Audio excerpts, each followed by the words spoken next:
కళ్ల ముందు కిలోమీటర్ల మేర రైల్వే ట్రాక్ ఖాళీగానే కనిపిస్తూ ఉంటుంది. గడియారంలో ముళ్ళు కదులుతున్నా మనం వెళ్లాల్సిన రైలు మాత్రం కదలదు. ముందు వెళ్లిన రైలు సమీప స్టేషన్ దాటే వరకు నిరీక్షించవలసిందే. ఇలా గమ్యస్థానం చేరేలోపు రైలు తరచూ ఆగడం, గంటల తరబడి నిరీక్షిస్తూ ఉండడంతో ప్రయాణికులు పడే యాతన అంతా ఇంత కాదు. అయితే త్వరలోనే ప్రయాణికులకు ఈ కష్టాలన్నీ తీరనున్నాయి. రైలు వెళ్లిన నిమిషాల వ్యవధిలోనే మరో రైలును వెనువెంటనే పంపే వ్యవస్థ అందుబాటులోకి వచ్చింది. దీనికోసం రైల్వే శాఖ సరికొత్త సిగ్నలింగ్ వ్యవస్థను రూపొందించి అమలు చేస్తుంది. విజయవాడ, విశాఖ రూట్లో దీన్ని ప్రారంభించగా మంచి ఫలితాలు వస్తున్నాయి. దేశవ్యాప్తంగా రోజు లక్షలాది మంది ప్రయాణికులను గమ్యస్థానాలకు చేరవేస్తున్న రైల్వే శాఖ ఇప్పటికీ పాత విధానంలోనే సిగ్నలింగ్ వ్యవస్థను అమలు చేస్తుంది. దీనివల్ల ఓ ట్రాక్ పై ఓ రైలు స్టేషన్ నుంచి బయలుదేరి తర్వాత స్టేషన్ దాటే వరకు ఆ మార్గంలో మరో రైలును అనుమతించారు. ముందు స్టేషన్ సుదూరంలో ఉంటే ఇంకా అంతసేపు రైలు కదలదు. దీంతో ఎప్పటికీ గమ్యస్థానానికి చేరుతామో తెలియక ప్రయాణికులు అవసరపడుతూ ఉంటారు.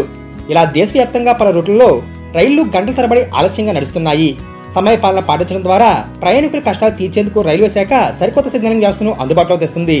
దీని పేరే ఆటోమేటిక్ బ్లాకింగ్ సిగ్నలింగ్ వ్యవస్థ. ఆటోమేటిక్ బ్లాకింగ్ సిగ్నలింగ్ అనేది అధునాతన రైల్వే సిగ్నల్ వ్యవస్థ.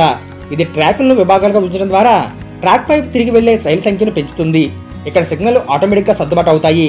ప్రస్తుత విధానంలో స్టేషన్ వద్ద ట్రాక్ పై ఒకే సిగ్నల్ వ్యవస్థ ఉండగా, కొత్త విధానంలో 2 స్టేషన్ల మధ్య దూరాన్ని పలు బ్లాకులుగా విభజించి నిర్ణీత దూరంలో వరుసగా 4 చోట్ల సిగ్నలింగ్ ఏర్పాటు చేస్తారు. రైలు 4వ సిగ్నల్ దాటగానే వెనుక రైలు వచ్చేందుకు అనుమతిస్తూ గ్రీన్ సిగ్నల్ ఇస్తుంది. 2 స్టేషన్ల మధ్య నిర్ణీత దూరంలో ఒకదాని వెనక మరొకటి చొప్పున రైలు నడిపేలా ఏర్పాట్లు చేశారు. 2 స్టేషన్ల మధ్య నిర్ణీత దూరం పాటిస్తూ 15 రైళ్ల వరకు వెనువెంటనే పంపే అవకాశం ఉంటుందని అధికారులు తెలిపారు.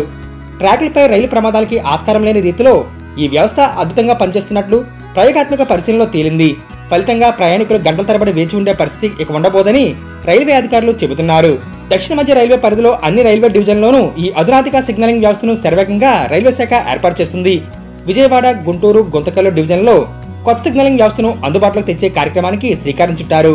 విజయవాడ డివిజన్లో 600 కిలోమీటర్ల ట్రాక్ ఉండగా ఏడాదిలోనే 229 కిలోమీటర్ల మేర నూతన సిగ్నల్ వ్యవస్థను ఏర్పాటు చేశారు. విజయవాడ, విశాఖపట్నం మార్గంలో దువ్వాడ వరకు 214 కిలోమీటర్లు, విజయవాడ, చెన్నై వెళ్లే మార్గంలో గూడూరు, కొమ్మరపూడి మధ్య 16 కిలోమీటర్ల చొప్పున ఏర్పాటు చేశారు. లోకో పైలట్లు, స్టేషన్ మాస్టర్లు, గేట్మెన్, S&T సిబ్బందికి శిక్షణ అందించి రంగంలో దింపారు.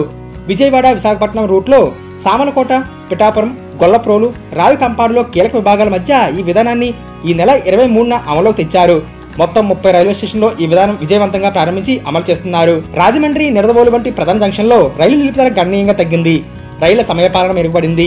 ఒకే ట్రాక్ పై వెంటనే రైళ్లను పంపడం వల్ల తక్కువ వ్యవధిలోనే అధిక రైలు నడిపేలా లైన్ సామర్థ్యం పెరిగింది. త్వరలోనే కీలకమైన విజయవాడ, చెన్నై రూట్లో గూడూరు వరకు కొత్త సిగ్నలింగ్ వ్యవస్థను ఏడాది వ్యవధిలో పూర్తి చేసేలా ఏర్పాట్లు చేస్తున్నారు. అధునాతన సిగ్నలింగ్ వ్యవస్థ అమలు వల్ల ట్రాక్ నిర్వహణ మెరుగైంది. గూడ్స్ రైళ్లు ఆగకుండా వెళ్తున్నాయి. దీనివల్ల సరుకు రవాణా ఆదాయం పెరుగుతుంది. ఈ వ్యవస్థను అన్ని డివిజన్లోనూ దశల వారీగా అమలు చేసేందుకు దక్షిణ మధ్య రైల్వే కసరత్తు చేస్తుంది.